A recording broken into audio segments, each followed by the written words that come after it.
All right, everybody, welcome back to Bean Talk here for our ninth episode. Obviously, see, it's quite a bit of improvisation here at Christian's room. Still, semester's done. We're gonna see how we run with this for the next couple of weeks. We won't be on campus, or however, when we figure out what to do. So, without any further ado, let's get this started. Obviously, this is a great week. Got a lot of big things to talk about. Let's just get it started with the Eagles, man. What a disappointment they've turned out to be right now. Yeah, it was a big game going against this Dallas Cowboys team last Sunday, and this was going to be probably one of the games of the season because it's determining seeding, who takes division, and obviously a lot of narratives for these two teams. Eagles having a cakewalk schedule, they're not, the Eagles and the Cowboys. Yeah, that's what I'm trying to get into right now. The Eagles with the cakewalk schedule, same with the Cowboys, but Cowboys now our remaining schedule with the teams above 500. We are 2-0 now, the Seahawks and the Eagles. So obviously, we are being the narratives. And then with the Eagles, I believe they do have the next easiest schedule remaining of the season. So obviously a lot to tell there. And I think one of their biggest matchups right now, as I'm not going to lie, it's probably going to be the Seahawks. They haven't beat the Seahawks in the last both 10 games. Matchups that we're getting in this week is going to be probably the biggest matchups we're making. When we look, obviously, I know we're probably going to get slightly into it, but, the Cowboys taking on the Bills, a resurging Bills team like that. And of course, like you're saying, the Seahawks, we kind of counted them out for a bit, but they're starting to look a little scary now after they played up to a really good level against that Niners team. Yeah, really. It's definitely going to be a test for the Eagles. They dismantled at the end, but they did put up a fight in the beginning. With Drew Lock. With Drew Lock, let alone. Which it's definitely going to be a real test. We'll see, if this is going to start to be, if the Eagles are going to start to crumble a little bit with the pressure of playing, better teams, and that'll be a lot to tell us for the actual playoffs.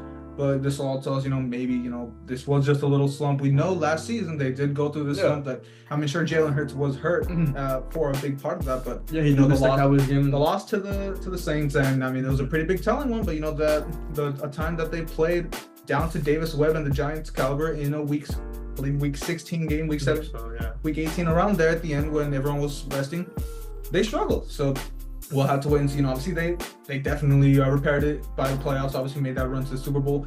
But right now, there's so many concerns with the Eagles team. Obviously, we were the defense more than anything. But of course, obviously, because the defense, the last couple of games, they were improving a bit. And obviously, the addition with Darius Leonard didn't help them at all. The whole Cowboys offense basically embarrassed Leonard that whole game. Starting to see if Darius Leonard kind of regret his decision not joining us. But obviously, I kind of a little happy, with our resurgence of Damon Clark and Marquise Bell, who are really making a name for themselves after the loss of Leighton Vander Esch, who I think, his career is probably coming to an end. So, those two young linebackers, it's really great for us. But I think it's a lot to start working for the Eagles, let alone, like I said already, they have an easy schedule coming up. But this game against the Seahawks is really going to determine what things are going to be. Yeah, and when looking at the Seahawks, we see, that defense is also starting to push it up bit by bit. And when we know the defense of the Eagles was starting to take a hit, the offense of the Eagles is even more telling. We see, obviously, you got into it a lot in the last video, but, didn't even get an offensive touchdown the whole game, which obviously, that is a big credit to the Cowboys defense, which, it was kind of, they're really up to that level, but it was just that Seahawks game that kind of started drawing a little concern. But let's just look at the Eagles defense. There's definite concerns with the production they got. Obviously, Jalen Hurts once again is having struggles with the turnovers, and just in general, everyone seems to be fumbling the ball. So where you're going up against a Seahawks team, which is still hungry for that playoff push, still obviously kind of resurging after that game against the Niners, is going to be a big test to actually see what they can do moving forward. Yeah, obviously, like I said, a lot of concerns coming for the Eagles team. Jalen Hurts, obviously now his MVP, his resume for the year is obviously coming down now, but the Seahawks game, he's really going to have to live up to the expectations of what this Eagles team is supposed to be, let alone with the two top teams right now being the Cowboys and the Niners. And keeping in this division, some new storylines of, Tommy Cutlets, who we were mentioning I mentioned earlier in the video. Tommy Devito is undrafted 3-0 in his last starts for the Giants. Now, this is should be drawing a lot of concern, specifically for Daniel Jones, as his career is in stake for the next season. It's definitely something to look at. Yeah. Honestly, let's be honest. I think this is gonna be one of those insanity runs that end up running. There has been a couple already. Yeah, it's great for the game right now. You look at kind of what ended up happening. Of course, the astronaut turned astronaut in Josh Dobbs. Will Levis, but he's picking it up. Will Levis is picking it up. Maybe the prophecy eye for it may come to fruition, but right now it's just to wait and see what Tommy Devito can actually turn into. We look. Just this team in general. there's things you can look at. I mean, they're playing up to, they're kind of getting high in the right time, but also, I mean, not the best competition. I mean, I guess this Packers game was probably the best game that they did have to play. And it was a Packers team that was coming into a resurgence as well, especially being the Chiefs. Like I said, that was a really big momentum. But the defense that really, it's starting to come into their own. Obviously, we kind of look more into the Packers offense with what we've been talking about so much, the resurgence of Jordan Love in this season.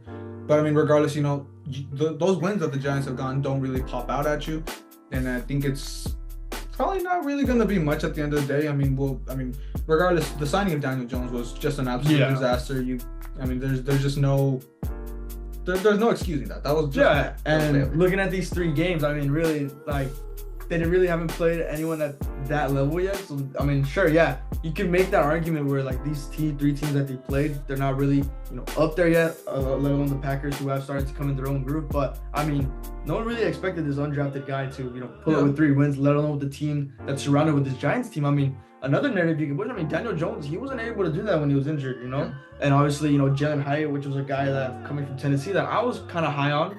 Obviously not really getting to his degree in the beginning, early in the season, but he's starting to pick it up tiny little bit, tiny bit, just one step at a time. The defense of the Giants, that was probably their biggest flaw that they had this season, other than Daniel Jones.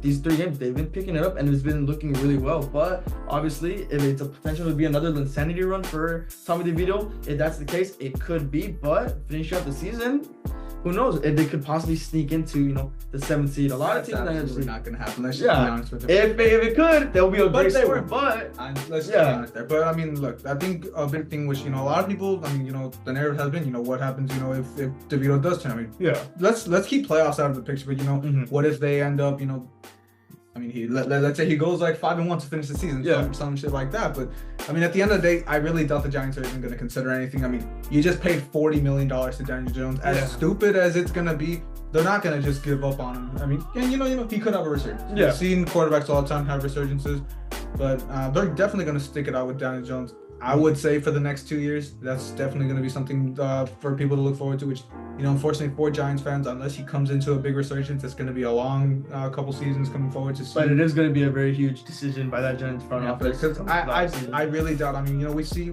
the Niners did, obviously, they ate their words. They knew they fucked up with the Trey Lance move, and they ended, they got rid of him. They got rid of him. Yeah. But I mean, we'll see if the Giants are actually going to, make that decision, or if are they going to just roll with him and hope and pray that he actually turns into, earns that money that he was given. Yeah. But obviously, it's going to really take a lot for Daniel Jones, especially now. I know he's going to have a lot of pressure coming into the offseason with the Giants. With Tony DeVito already passed the standards of what the Giants have done already the whole season. And if next season, if Daniel Jones, if he doesn't live up to the expectation once again, because all the shit talking those Giants fans were talking were like, oh, Daniel Jones, he's up there, blah, blah, blah, this and that, Giants are going to win it all. Really stupid. Yeah, it was getting a dumb nerve in the NFCs that he was getting thrown in there with, a Dak and I mean, for people to say that he's better than Dak and Jalen, I mean, from that point on, I just, you can kind of think it. I mean, the way he was playing last year, he was showing those flashes, but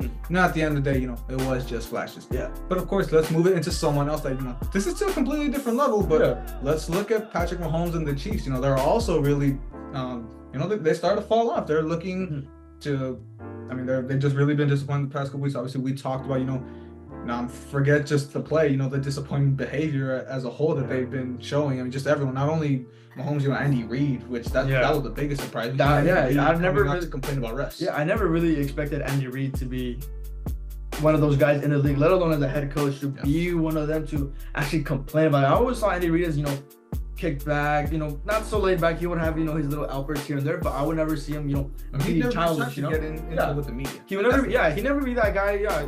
Andy Reid, obviously, he has his shits and giggles sometimes, his commercials, this and that, but when it comes to actual media stuff within the game, that's something I really did not expect from him too, especially from a guy at that level at a head coach position. Yeah, and I mean, there's so much to look into, which, it hasn't just been this game with the Bills. I mean, let's also look at the Packers game. The Packers game was a big surprise. I mean, nobody expected that. Yeah. Both of those games. Nobody expected. But sure, let's look at that Bills game. There's that history in there. It's a great game. And we're seeing the Bills kind of rise up little by little, which we'll get into that too. But I mean, what's going on with the Kansas City Chiefs, man? There's really a lot you can put into this. I mean, I know that the narrative coming into this season was something that we were pushing off from last season. You know, that defense, that inconsistent defense that Chiefs have.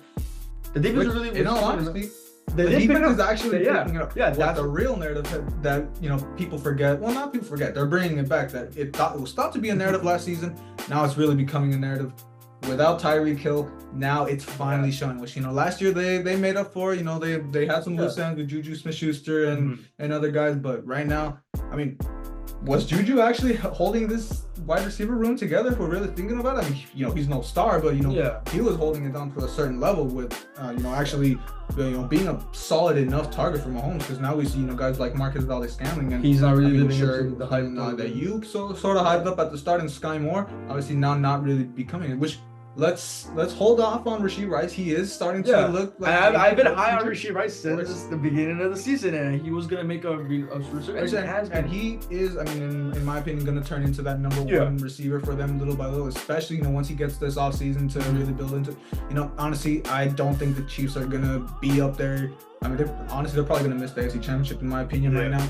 But going into next year, they definitely will be scary. That, I mean, just to see, you know, Rashee Rice will be going into his second year and going into just a more well-rounded receiver, getting more time with Mahomes, but also just, I mean, see what else they can bolster, because they're obviously going to be busy in the realistically, they really got to look into the receiver positions. I mean, look, when we're looking at the Chiefs team, you know, they had Tyreek Hill, they had I think Byron Pringle, McCole Hardman, you know, they had great receivers. Like I think Sammy Watkins 1 year, I believe. You know, that receiving core, it was a great receiving core. Do not get me wrong. It was a receiving core, lived up to the potential. Tyreek Hill was the main thing. Tyreek Hill was the focal point of that receiving core, but obviously, and that was the big thing. If we're really gonna get into that too, you know, it was not only Tyreek Hill, but also having a tight end that really, you know, acted as a second receiver. Tyreek Hill and Travis Kelce, damn, those main two targets open up the pass game for the other receivers. This is something that, you know, common football knowledge. You have a great receiver. Obviously, defense are gonna put his main focus on them. Opens up the pass game for everyone else. Exactly like that's why this is turning into, you know, it's slowly become a problem with Travis Kelce. That now he's basically their only reliable weapon. They're, you know, being smart and doubling him up, and now you know Mahomes doesn't really have anyone reliable to throw to.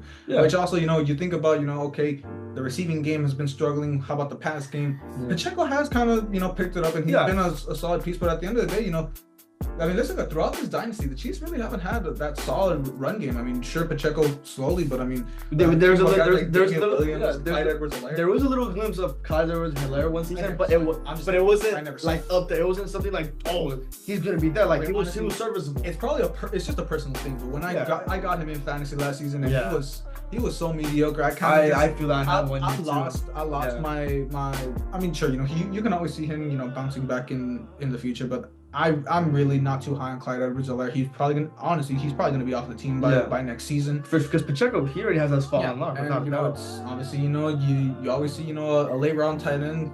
That's what was with Pacheco. We might see that happen once again with the Chiefs. That, I mean, offensively, that's going to be their, you know, their main target. The main target is offensively. You are correct on that. Because defense, from the looks, I would, you know, still make bonuses on defense. I would still make a little iffy, you know. Yeah, they look serviceable. They're serviceable, and they've actually, you know, picked up from, you know, all the stuff that, you know, them being bad. Which, I mean, it's been looking good. The defense, it looks solid, but I would still expect them to, you know, make some defensive changes, you know. But the offense, I would say it's really their main focal point. We got to focus on the offseason.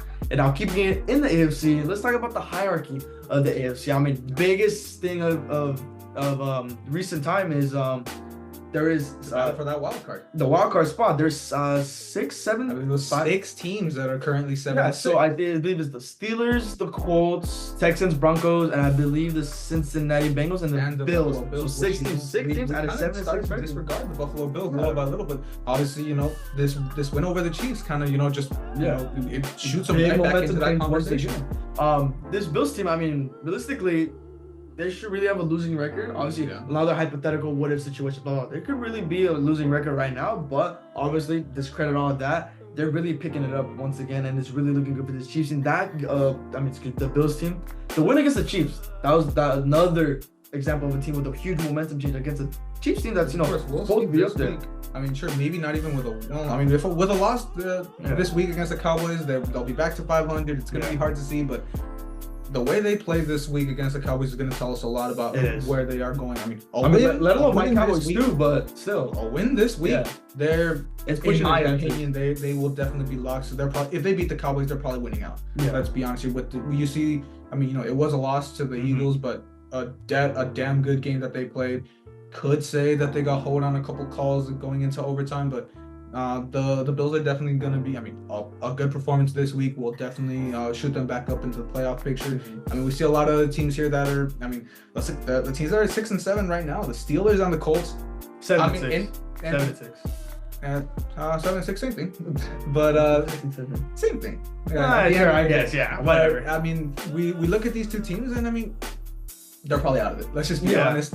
I mean, the Steelers, I'm honestly expecting them to end up below 500. And for the Colts, I mean, I love Gardner Minshew. Yeah. I really wanted. He was really trying to see. He was really, he was kind of picking up. I really want to see him, push the team. I want to see Pittman succeed as much as everything, but they're kind of getting cold at the wrong time. And we saw that game against the Bengals. It really was, I guess, a pretty disappointing showing. You really expected this game to really solidify them on top, especially when you saw the Jaguars and Texans start to slip. And then obviously getting into those Texans right now. The Texans, I mean, their top two receivers, they're done. Yeah, they're done. Bangdell's done. Nico is still, I feel he's still getting evaluated. It's looking like he's probably going to be out. And then the big piece, CJ Stroud. He's still currently in concussion protocol. He didn't practice today. If he has to miss time, there's no trust. I'm gonna guess. There's no trust in Davis. If CJ starts, Colts, their chances is still a little bit better. But with the lack of his two main receivers, but he is hurt, and then the lack of his two main targets, Nico Collins and Tank Dell. I hate to say, I from the start, I was huge. I was really big on CJ Stroud. I really like. I mean, I kept saying too. I didn't expect nothing this season, but I did like him. For his future. But honestly, mostly everyone in that AFC South, I'm thinking once again, it's just going to be a 4 seed for them if we're looking at it realistically. The Jaguars are on the down, and with the Colts and Texans injury woes continuing, those guys are going to slip out. Really, it's going to be Broncos, Bengals, and Bills who are going to be the three teams fighting for another spot in the wild card. And see, I mean, obviously, right now the Browns sliding back up. They get back up with Joe Flacco having a nice contract to end the season. Yeah. I'm really honestly, I'm going to look at the Browns probably being that one lock right now at the wild card, and it's just going to be a dogfight with the Broncos, Bengals, and Bills to see. I mean, one of those teams is getting left out. Yeah, honestly, I think it's going to be the Bengals. I do think the Bills are going to sneak into that 7, and with the possibly a big rematch of last season with the Dolphins. Going to be definitely a great game that we'll get. Yeah, I mean, speaking of the Dolphins too, I mean, they might also be on the down. They might also be on the downward hill, especially look at right now. They're only 2 games ahead of the Bills. Yeah. If the Bills win out, and if the Dolphins keep playing at the sub, they still have a game against the Cowboys. Yeah, this could be. I mean, they could fall out into the 17 themselves. Exactly. This thing with the Miami Dolphins team. I mean, I talked about it earlier in the video. Tyreek Hill being out for really 1 or 2 quarters, it really shifted the whole trajectory of that whole Dolphins offense. I mean, Tua, his main target being Tyreek. Like I said earlier too. Of course, Waddle didn't have to miss time too. Waddle missed time too. I think with Tyreek missing time, I guess that shifts his his MVP standing a little bit better. It shows how valuable he is to the team, and a little with the short season he's having. But Tua, he wasn't able to get anything done. Mostert was picking up a bit. A Titans defense that was looking very bad to start the season, but obviously Will Levis finally picking up once again, getting the momentum through that offense. Really carrying. Yeah, Will Levis really carried that team, and what's really making the Dolphins look bad is 14-point lead with under 3 minutes to go, and they blew that. I mean, that just shows Tua, his clutch ability is a little. We know that they're like they can beat up on bad teams, and they shit the bucket against good teams. Obviously, that's even now on a bad team, they're already playing bad. That really does scare you. Obviously, looking at a game against the Dolphins coming up, against the Cowboys coming up, and that Cowboys game's really gonna go as well as the rest of that schedule. But regardless, there's definitely alarms to sound with the Dolphins, and I mean that basically wraps up most of that playoff picture. I mean, we didn't even get into the Ravens because they're kind of far. They're up there right now, but they're 10-3. They're 10-3. They pretty much have the AFC North locked. Everything seems to be going their way. Obviously, we saw last week how they did my Rams. I mean, that was still a good game. That was still a good game. It's a proud loss, as much as I hate to say it, but I mean, it was the Ravens are definitely far and away. I mean, right now they are looking like a very much a big lock to at least get into that conference championship, and we'll see there's so many strong teams of that AFC. We'll see who comes in to battle them. Yeah, the Rain really just finish one quick. The Ravens, they're really their potential battle. Their main team they're really going to look at is really the Bills. If I really want to look into it, maybe the Broncos, maybe the Broncos, Browns as well. Especially it is division. It is an ugly dogfight division in the AFC North. Which I say is probably the best division this season. That's really the 2-3 teams that's really the Ravens going to have to worry about. Yeah. But of course, that is going to wrap us up. Definitely a lot to get into as this playoff picture is really slowly starting to spike up. There was so much stuff on the AFC we didn't even get into the NFC, which we will probably get into that later. It's riddled in mediocrity. Let's be honest. The playoffs, the set with the NFC, it's pretty much set with the top teams, and who knows? We're probably gonna get a couple sub 500 teams to get in there. But of course, thank you guys for watching. I hope you guys can like and subscribe if you are new. Hope to see you guys back Sunday, chat.